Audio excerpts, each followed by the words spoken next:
नमस्कार दोस्तों, स्वागत है आपका हमारे लर्निंग इन लॉकडाउन प्रोग्राम में। द गाइड क्लासेस पर स्वागत है आपका।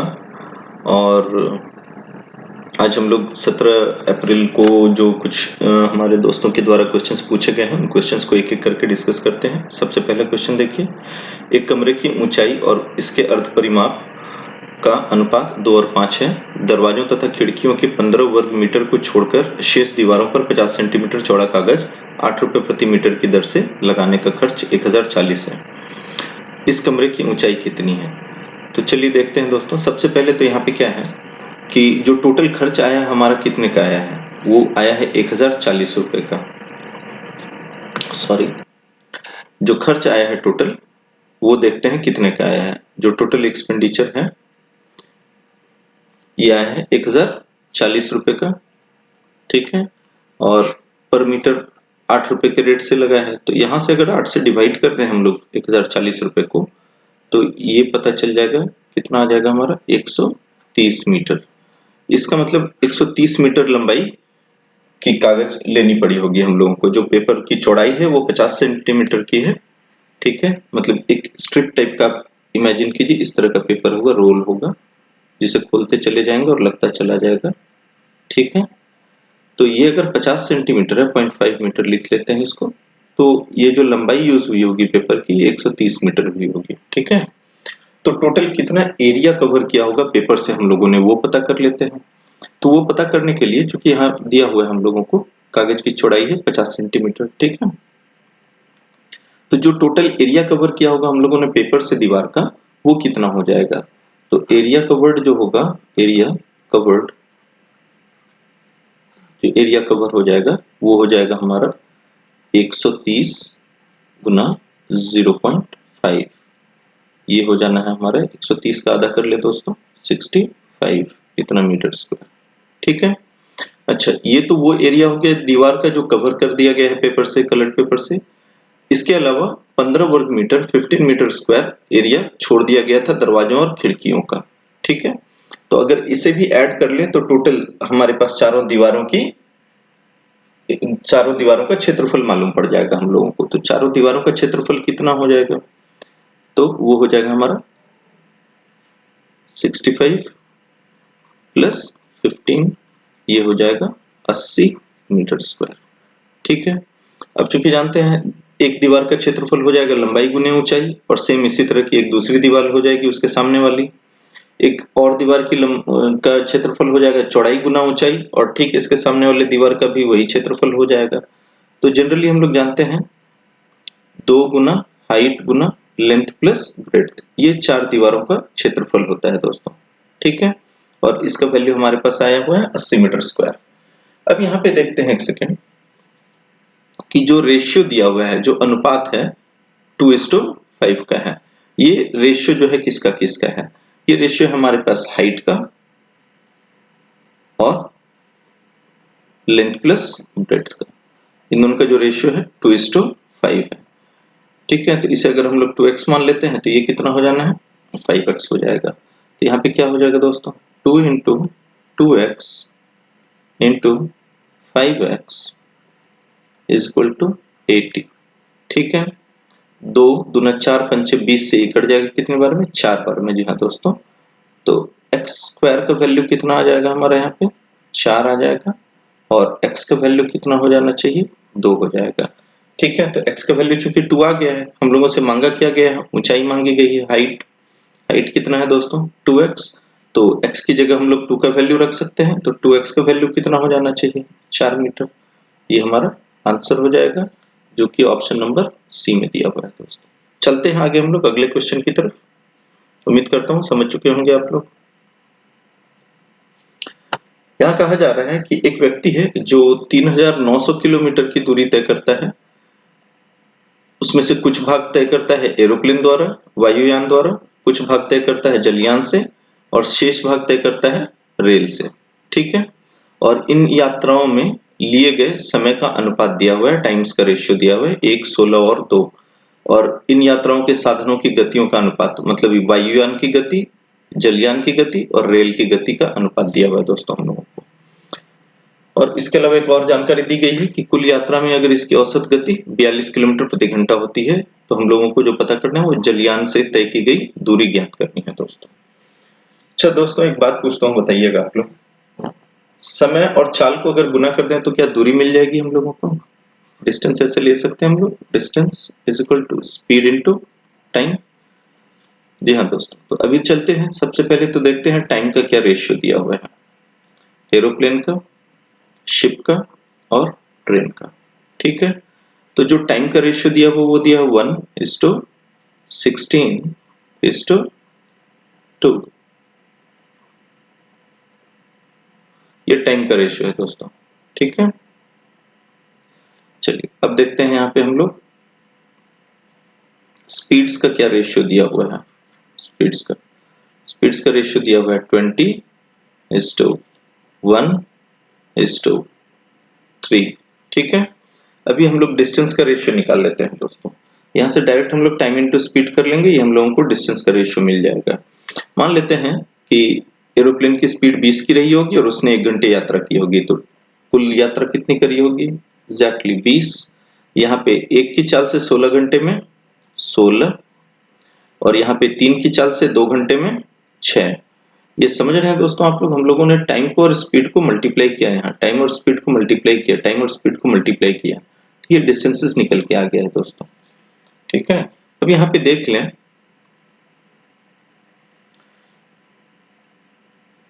बीस, 16 और 6, इन सबको ऐड कर लेते हैं। 20 और 16 36 और 6 42, तो मतलब टोटल डिस्टेंस जो निकल के आ रहा है हम लोगों के हिसाब से वो 42 किलोमीटर का आ रहा है।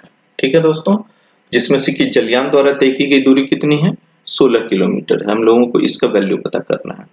अब यहाँ पे देखिएगा दोस्तों कि टोटल डिस्टेंस जो है वो दिया हुआ है 3900 किलोमीटर। ठीक है, और हमारा जो टोटल डिस्टेंस आ रहा है मान के वो आ रहा है 42 किलोमीटर पर आवर। इसका मतलब ये हुआ कि जो हम लोगों को 42 किलोमीटर है, सॉरी हमारा जो डिस्टेंस आ रहा है 42 किलोमीटर आ रहा है, तो जो 42 किलोमीटर हमारे अकॉर्डिंग आ रहा है वो एक्चुअल में कितने का है? 3900 का है। तो हमारा जो 1 का वैल्यू आएगा ये कितने का हो जाएगा? जी हाँ दोस्तों, एग्जैक्टली 3900 अपॉन 42। ठीक है, और जो हमारा 16 है इसका वैल्यू कितना आ जाएगा? तो 3900 अपॉन 42 इंटू 16। दोस्तों उम्मीद करता हूं आप लोग इसे सॉल्व कर सकते हैं खुद से। ठीक है, आप लोग इसे खुद से सॉल्व कर लीजिएगा एक बार। ठीक है, मैं आगे बढ़ता हूं, जो भी सॉल्व करेंगे आप आपका आंसर आ जाना है यहाँ पे। ठीक है, सॉल्व करके आप आंसर ले लेंगे। ठीक है दोस्तों, बढ़ते हैं अगले क्वेश्चन की तरफ। यहाँ देखते हैं क्या है कि ए तथा बी मिलकर एक व्यापार आरंभ करते हैं। ए अकेला ही 4,50,000 रुपए, ए अकेला 4,50,000 रुपए की कुल पूंजी इस शर्त पर लगाता है कि आधी पूंजी पर बी उसे 10% वार्षिक दर से ब्याज देगा। ठीक है, बी उसे 10% की वार्षिक दर से ब्याज देगा, और लाभ दोनों में बराबर बांटा जाएगा, प्रॉफिट इक्वली शेयर होगा। लाभ को बराबर बराबर बांटने के पहले बी को निरीक्षण कार्य के लिए 1200 रुपए प्रति माह मिलेगा। ठीक है, यदि वर्ष के अंत में बी की आय ए की आय से आधी हो तो कुल वार्षिक लाभ ज्ञात करना है। हम लोगों को टोटल प्रॉफिट पता करना है दोस्तों। ठीक है, चलिए दोस्तों, इस क्वेश्चन को बनाने के लिए हम लोगों को इक्वेशन के थ्रू जाना होगा। ठीक है, यहाँ पे कहानी समझ लेते हैं। मान लेते हैं दो लोग हैं, ए और बी, दोनों बिजनेस स्टार्ट कर रहे हैं। ठीक है, बी के पास पैसे नहीं है तो बी के हिस्से पैसे भी ए लगा देता है। ठीक है, तो मतलब जो आधी पूंजी ए अपने लिए लगाता है और बाकी आधी पूंजी लगाता है बी के लिए। ठीक है, और बी से उस पूंजी के लिए 10% वार्षिक ब्याज भी लेगा।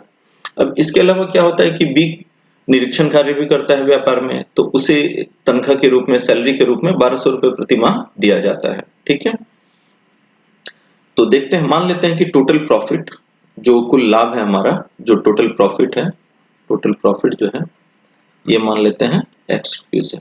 ठीक है दोस्तों, ठीक है, टोटल प्रॉफिट अगर x रुपीज है तो प्रॉफिट जो भी आया होगा दोनों में तो बराबर बराबर बांटा गया होगा। तो पहले हम लोग देख लेते हैं ए का शेयर कितना आया होगा और बी का शेयर कितना आया होगा। ठीक है, ए का शेयर आया होगा दोस्तों x/2 और बी का भी शेयर मिला होगा उसे x/2। ठीक है, अब इसके अलावा और क्या हुआ होगा? इसके अलावा बी 10% वार्षिक ब्याज की दर से ए को कुछ पे आउट करेगा आधी पूंजी पर। तो 4,50,000 का आधा होता है 2,25,000। ठीक है दोस्तों, आधा हो जाएगा 2,25,000 और 2,25,000 का 10% लें अगर हम लोग तो ये हो जाएगा, इसका अगर 10% कैलकुलेट करेंगे तो ये आ जाएगा 22,500। ठीक है, तो ये 22,500 देगा, तो ये अपनी अर्निंग में से ही दे रहा है 22,500। सॉरी,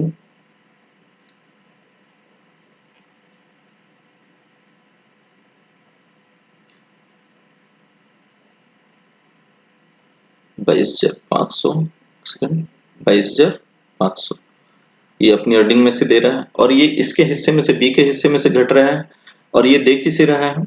ए को। तो ए के हिस्से में इतना बढ़ जाएगा 22,500।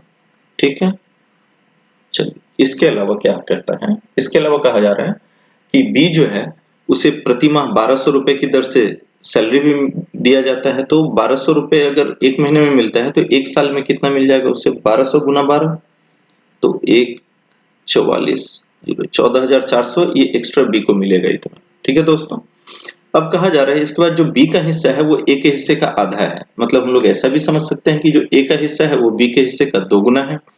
तो हम लोग इसका 2 गुना कर लेते हैं, इसका 2 गुना कर लेंगे तो ये ए के हिस्से के बराबर हो जाएगा। इस इक्वेशन को सॉल्व कर लेंगे दोस्तों और एक्स का वैल्यू निकाल लेंगे, ये आपका टोटल प्रॉफिट आ जाएगा। ठीक है दोस्तों, उम्मीद करता हूं समझ चुके होंगे आप लोग। आगे बढ़ सकते हैं।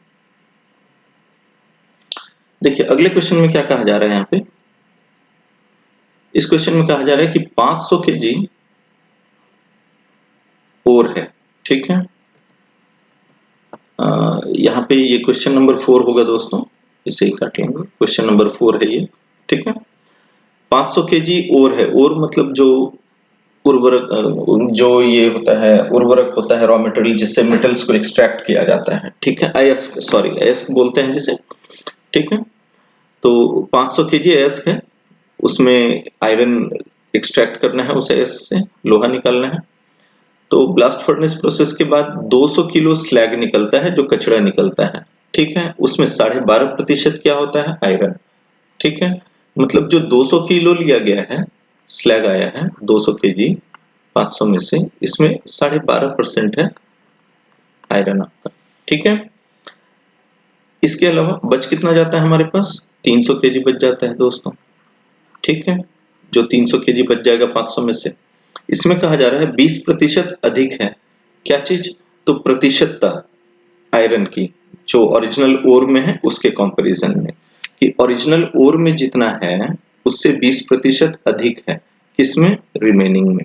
ठीक है, तो मान लेते हैं जो ओरिजिनल है हमारे पास 500 केजी, इसमें हम लोगों को पता तो है नहीं कितना प्रतिशत है, इसमें मान लेते हैं हम लोग x% है। ठीक है, अब इस x% से अगर 20% अधिक लेंगे तो इसका मतलब जो रिमेनिंग 300 केजी बचा है हमारे पास, उसमें हमारा 6/5x% हो जाएगा दोस्तों। ठीक है, अच्छा, अब अगर इन दोनों को मिला दिया जाए, इन दोनों को, तो वापस से हम हमारा जो ओरिजिनल है और वो तैयार हो जाएगा। इसका मतलब क्या है कि जो 200 केजी है उसमें 12.5% है, यहाँ एलिगेशन का यूज कर लेंगे दोस्तों हम लोग, 12.5% है। रिमेनिंग में कितना है? 6/5x% है। ठीक है, और मिलकर टोटल 500 में कितना हो जा रहा है? x% हो जा रहा है। और इन दोनों का रेशियो हम लोगों को मालूम है दोस्तों, यहाँ पे चूंकि 200 केजी है और यहाँ पे क्वांटिटी 300 केजी है, तो 200 केजी और 300 केजी का रेशियो क्या आता है? 200 का और 300 का रेशियो क्या होगा दोस्तों? जी हाँ, एग्जैक्टली 2:3 हो जाएगा, 2:3 हो जाएगा। तो यहाँ से हम लोग इक्वेशन फ्रेम कर लेंगे और सॉल्व कर लेंगे। ठीक है, इक्वेशन किस तरह से फ्रेम होगा तो देख लीजिए। 6/5x minus x upon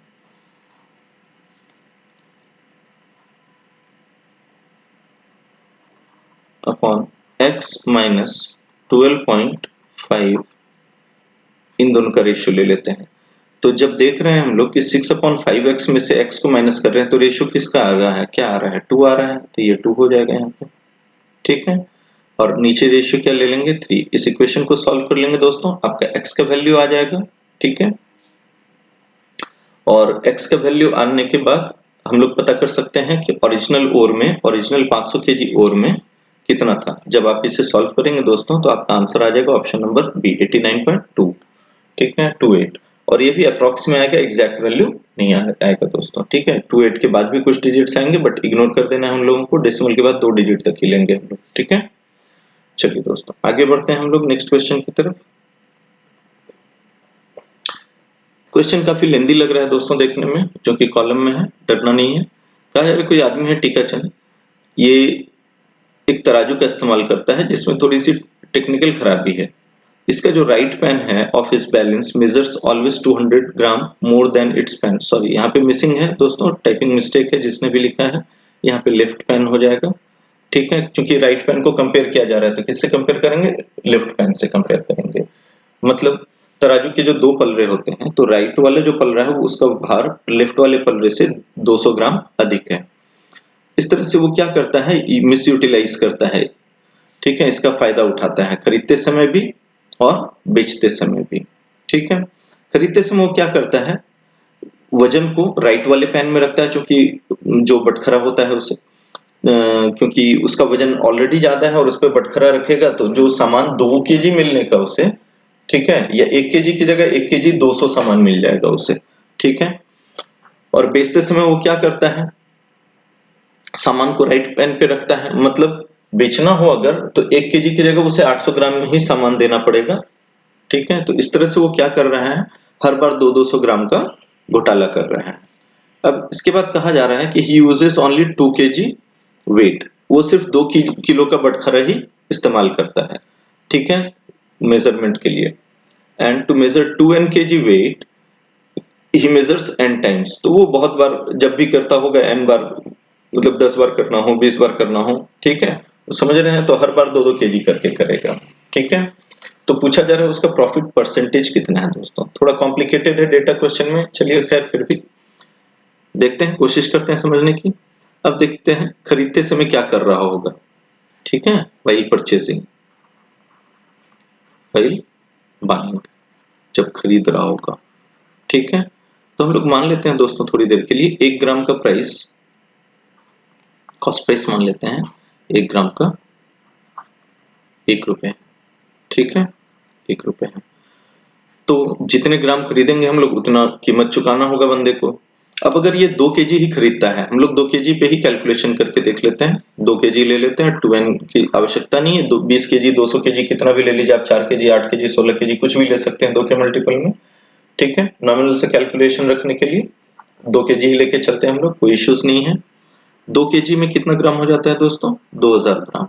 मान लेते हैं कि वो 2000 ग्राम खरीद रहा है और उसका कॉस्ट प्राइस आ रहा है उसे 2000 रुपए, ठीक है। चूंकि 1 ग्राम का कॉस्ट प्राइस 1 रुपए है तो 2000 ग्राम का कॉस्ट प्राइस 2000 रुपए हो जाना है, ठीक है। अब वो 2000 में 200 ग्राम खरीदता है, मगर उसे दोस्तों 200 ग्राम अधिक भी तो मिलेगा, तो इसका मतलब 2000 रुपए खर्च करके वो सामने वाले को दिखा रहा है कि उसने 2000 ग्राम ही लिया है सामान उससे, बट एक्चुअल में इसने सामान लिया कितना है, 2200 ग्राम खरीद लिया है दोस्तों, ठीक है। और ये 2200 ग्राम कितने में खरीदा है इसने, 2000 रुपए में। तो सोचिए दोस्तों अगर ये 2200 ग्राम 2200 ग्राम खरीद रहा है 2000 रुपए में, ठीक है, तो 1 ग्राम खरीदेगा कितने में, जी हाँ 2000 अपॉन 2200, ये कट जाना है और 2 से कट के ऊपर नीचे कितना आ जाएगा 10 अपॉन 11 रुपीज, तो इतने में खरीदेगा ये, ठीक है। ये इसके 1 ग्राम का प्राइस आ गया है। देखते हैं बाद में फिर आवश्यकता पड़ेगी, इस डेटा की जरूरत पड़ेगी तो हम लोग यूज करेंगे इसे। अब चलते हैं जब खरीदने के लिए जाता है वो तो क्या करता है देखते हैं, सॉरी खरीद चुका है, जब बेचने जाता है तो क्या करता है, जब बेचने जाता है तो वो कॉस्ट प्राइस पे ही बेच रहा है, ठीक है। यहाँ पे भी टाइपिंग मिस्टेक है दोस्तों, जिस बुक में भी है करेक्ट कर लेंगे, जिनका भी क्वेश्चन हुई यहाँ पे कॉस्ट प्राइस हो जाएगा, ठीक है। वो कॉस्ट प्राइस पे ही बेच रहा है, मतलब बेचने में भी वो 1 ग्राम 1 रुपए का ही बेच रहा है, ठीक है। चलिए इसका मतलब अगर कोई ग्राहक उससे खरीदने आया है 2 किलोग्राम, मतलब 2000 ग्राम खरीदने आया है, ठीक है, तो वो ग्राहक से पैसे कितने लेगा, कॉस्ट प्राइस का ही लेगा, 2000 रुपए ही लेगा, उससे भी वो दिखाएगा कि 2 किलो मैंने 2000 में खरीदा था और आपको भी 2000 में ही बेच रहा हूँ, ठीक है, तो 2000 रुपए ही लेगा। बट एक्चुअली वो सामान कितना देगा दोस्तों? सामान में तो 200 ग्राम का घोटाला कर रहा है वो। एक्चुअली इस 2000 रुपए में वो दे रहा है सामान अगले बंदे को 200 ग्राम कम, मतलब 1800 ग्राम दे रहा है। अब एक बार पता कर लेते हैं दोस्तों पहले कि 1800 ग्राम इसने खरीदा कितने में होगा, क्योंकि बेचा तो है इसने 2000 में, खरीदा कितने में होगा। अब यहाँ देख रहे हैं 1 ग्राम खरीद रहा है 10/11 रुपए में, ठीक है, 1 ग्राम खरीद रहा है 10/11 रुपए में, तो 1800 ग्राम कितने में खरीदेगा दोस्तों? जी हाँ, 1800 ग्राम खरीदेगा ये। 1800 गुना 10/11 मतलब 18,000/11 इतने रुपए में खरीदेगा ये, और बेच कितने में रहा है? 200 में, ठीक है। तो इसका प्रॉफिट क्या हो जाएगा दोस्तों? यहाँ पे सिंपली हम लोग निकाल सकते हैं प्रॉफिट, अगर निकालना हो हम लोगों को तो 2000 माइनस 18,000/11। अभी यहाँ पे जब सब्ट्रैक्ट करेंगे तो ये हो जाएगा 22,000 और माइनस 18,000 4,000 हो जाएगा, ठीक है, 4000/11। अब हम लोगों को निकालना है प्रॉफिट परसेंट। अब हम लोगों को निकालना है क्या दोस्तों? Profit percent. प्रॉफिट परसेंट कैसे निकालते हैं? तो प्रॉफिट परसेंट निकालने के लिए करना होगा क्या? Profit upon CP, cost price से कंपेयर करते हैं, और इनटू 100। तो यहाँ पे देखते हैं प्रॉफिट कितना है इसका, 4000/11। सीपी कितना है? 18,000/11 इंटू 100 कर लीजिएगा दोस्तों, ठीक है। यहाँ पे 1000 कैंसिल हो जाना है, 11 कैंसिल हो जाएगा आपका, ठीक है, ये कट जाएगा 2 से 9 बार में, ये कट जाएगा 2 बार में, तो 200/9% का प्रॉफिट हो जाएगा दोस्तों। इसे प्रॉफिट हो जाएगा 200/9% का। इसे जब डिवाइड करेंगे हम लोग तो हमारा आंसर आएगा 22/2/9%। ठीक है दोस्तों, मिलते हैं अगले सेशन में नेक्स्ट डेट के साथ। आज के लिए इतना ही।